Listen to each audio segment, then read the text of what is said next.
আসসালামু আলাইকুম, স্বাগত জানাচ্ছি চ্যানেল আই সংবাদে। এখনকার সংবাদ আয়োজন নিয়ে আপনাদের সাথে আছি মেহরুন্নেসা তাহমিনা। বিস্তারিত সংবাদের শুরুতে জানিয়ে দিচ্ছি ফ্রেশ আটা, ময়দা, সুজি। সংবাদ শিরোনামগুলো। নিয়োগ পুনর্বহালের দাবিতে আন্দোলনরত শিক্ষকদের উপর জল কামানের পর এবার কাঁদানে গ্যাস নিক্ষেপ, 11 জন আটক ও আহত অর্ধশতাধিক।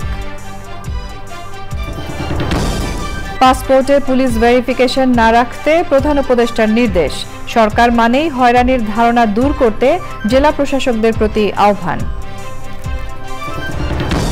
এবং জনগণের আস্থা অর্জন করে 31 দফার আলোকে দেশ করতে তারেক রহমানের আহ্বান, নড়াইলে জেলা বিএনপির দ্বিবার্ষিক সম্মেলন।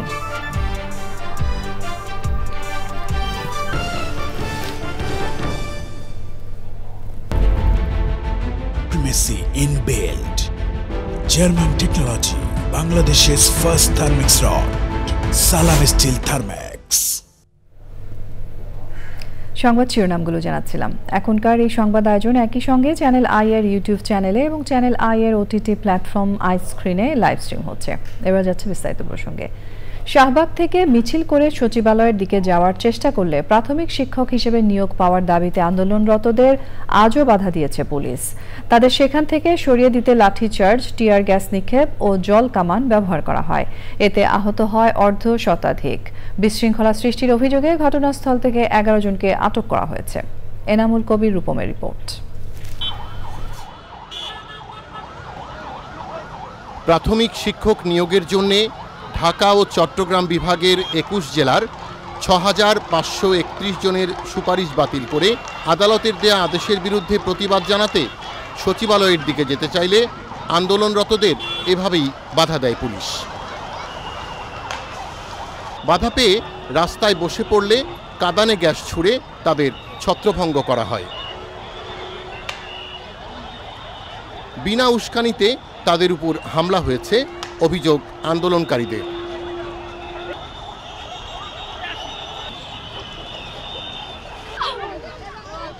পুলিশ আমাদের জল কামান করছে, লাঠি চার্জ করছে, আর দেখেন আমাদের যে ভাই ছিল আমাদের সাথে আন্দোলনে ওদের ধরে নিয়ে গেছে। আজকে আমরা কেন এরকম লাঞ্ছিত?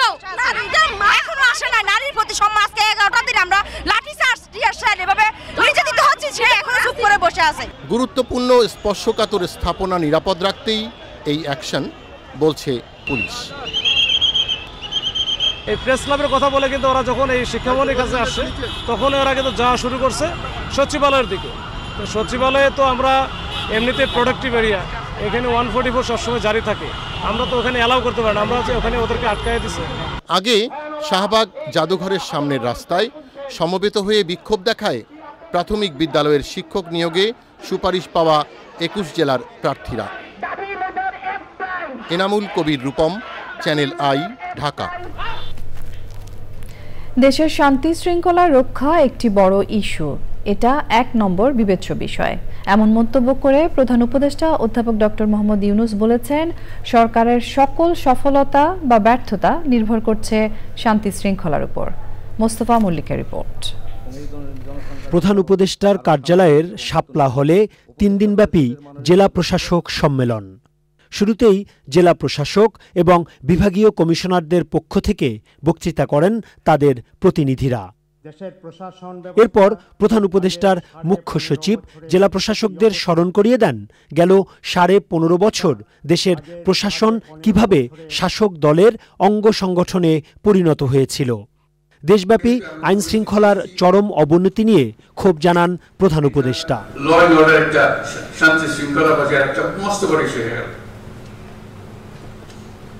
এটাতে আমরা কি পরিমাণ অগ্রসর হলাম, কি করণীয় আমাদের, এটা একটা 1 নম্বর বিবেচ্য বিষয়।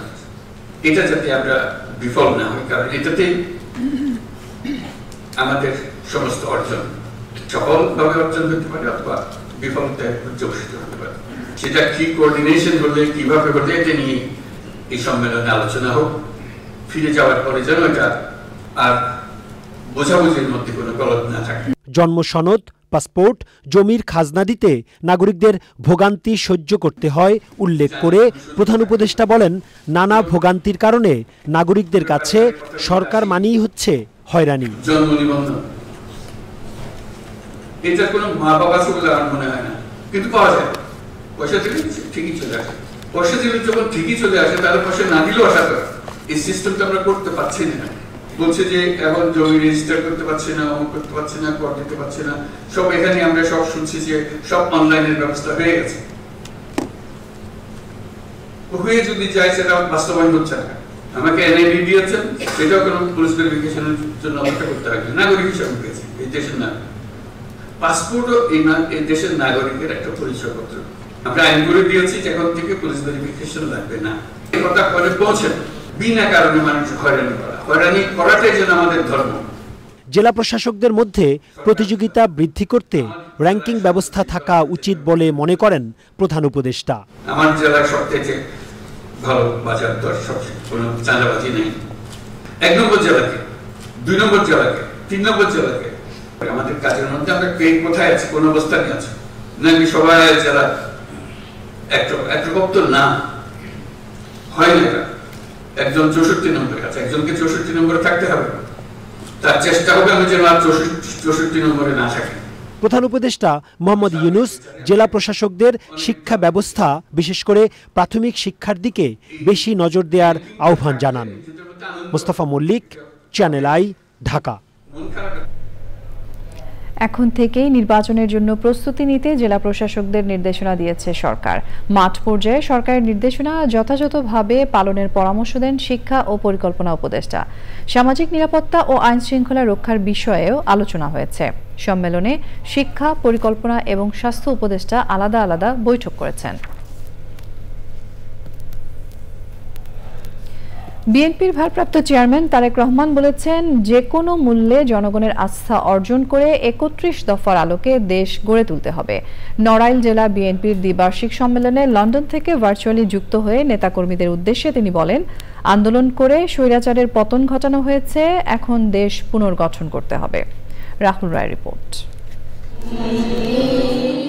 বিভিন্ন ইস্যুতে নানা কর্মসূচির পাশাপাশি জেলাভিত্তিক কাউন্সিলও করছে বিএনপি।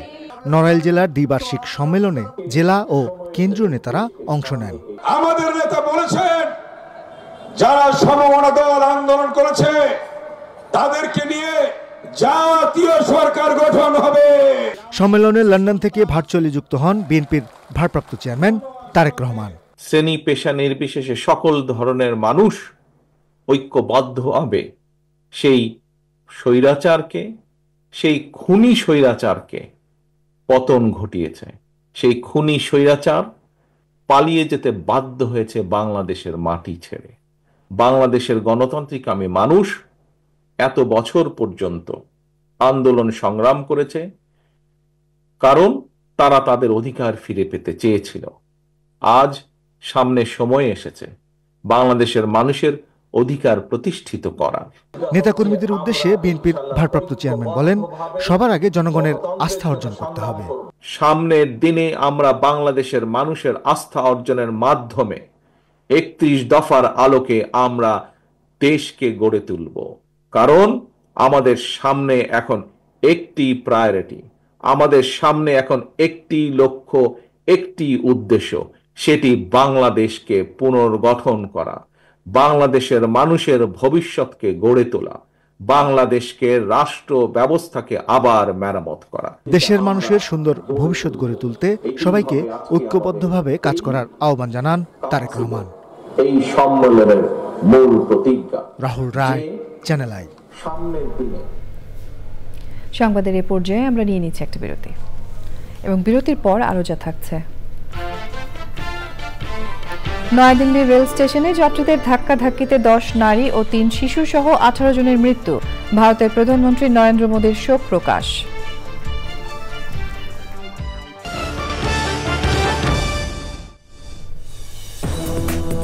স্বাগত জানাচ্ছি আরো একবার চ্যানেল আই সংবাদে। আমিন জুয়েলার্স আন্তর্জাতিক সংবাদ।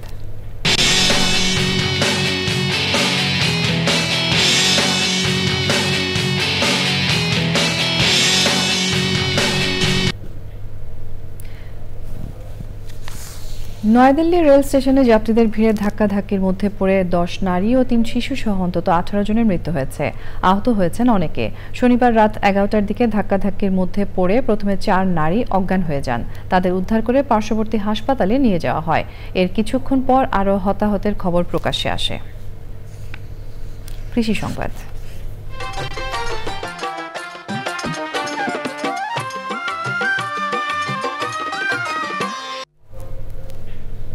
পরিবর্তিত জলবায়ু অভিঘাত পড়েছে দেশের হাওড় অঞ্চলেও। বদলে গেছে হাওড়ের কৃষি ও প্রাকৃতিক বৈচিত্র্য। অপরিকল্পিত উন্নয়নে পানির স্বাভাবিক প্রবাহ বন্ধ সহ একাধিক কারণে হাওড়ের বহু জমি থাকে পরিত্যক্ত। এসব শুকনো জমি ফেলে না রেখে অনেকেই নিয়েছেন নানামুখী কৃষি উদ্যোগ।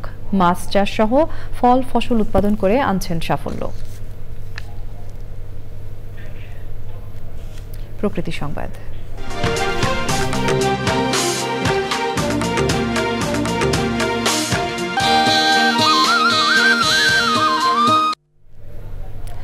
জাগো বাহে তিস্তা বাঁচাও আন্দোলন সমাবেশের শেষ মুহূর্তের প্রস্তুতি চলছে। বিএনপির জাতীয় নির্বাহী কমিটির সাংগঠনিক সম্পাদক ও তিস্তা নদী রক্ষা আন্দোলনের প্রধান সমন্বয়ক আসাদুল হাবিব দুলুর নেতৃত্বে লালমনিরহাটে ব্যাপক প্রস্তুতি নিচ্ছে জেলা বিএনপি। এক সময়ের খরস্রোতা নদী তিস্তার দুপারের ধুধু বালুচরে নির্মিত হচ্ছে সমাবেশের মূল মঞ্চ। পানির ন্যায্য হিস্সার দাবিতে এই আন্দোলনে যোগ দিচ্ছেন উত্তরবঙ্গের পানি বঞ্চিত লাখো মানুষ। লালমনিরহাট থেকে গাইবান্ধা তিস্তার দুধারে একযোগে এই আন্দোলন পালিত হবে।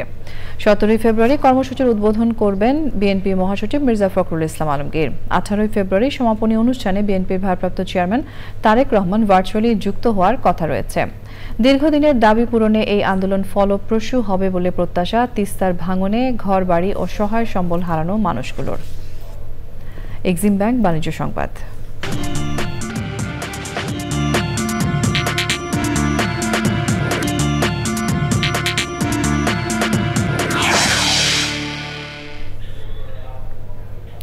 এনবিআর চেয়ারম্যান আব্দুর রহমান খান বলেছেন, এনবিআর কর্মকর্তাদের সক্ষমতার অভাব সহ নানা কারণে চোরাচালান হয়ে আসা স্বর্ণের 99% ধরা পড়ে না। এই অবৈধ বাণিজ্যকে কেন্দ্র করে আওয়ামী লীগের সাবেক সংসদ সদস্য আনোয়ারুল আজিম আনার বিদেশে খুন হয়েছেন বলেও ধারণা তার। রাজস্ব ভবনে জুয়েলার্স সমিতির সঙ্গে বৈঠকে এইসব কথা বলেন এনবিআর চেয়ারম্যান।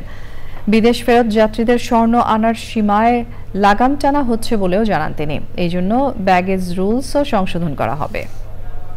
সংবাদের এ পর্যায়ে আমরা নিয়ে নিচ্ছি আরও একটা বিরতি। স্বাগত জানাচ্ছি আরও একবার চ্যানেল আই সংবাদে। এবারে রয়েছে খেলার খবর।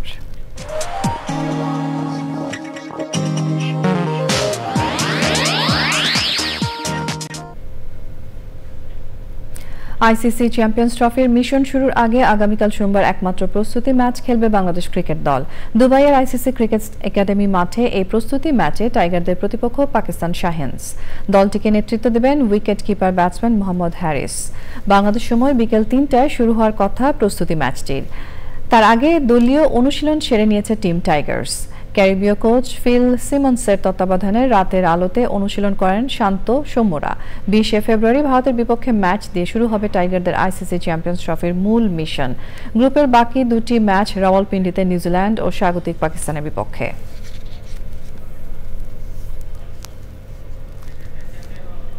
সংবাদ শেষ করব ফ্রেশ আটা ময়দা সুজি। সংবাদ শিরোনামগুলো আরও একবার জানিয়ে দিয়ে।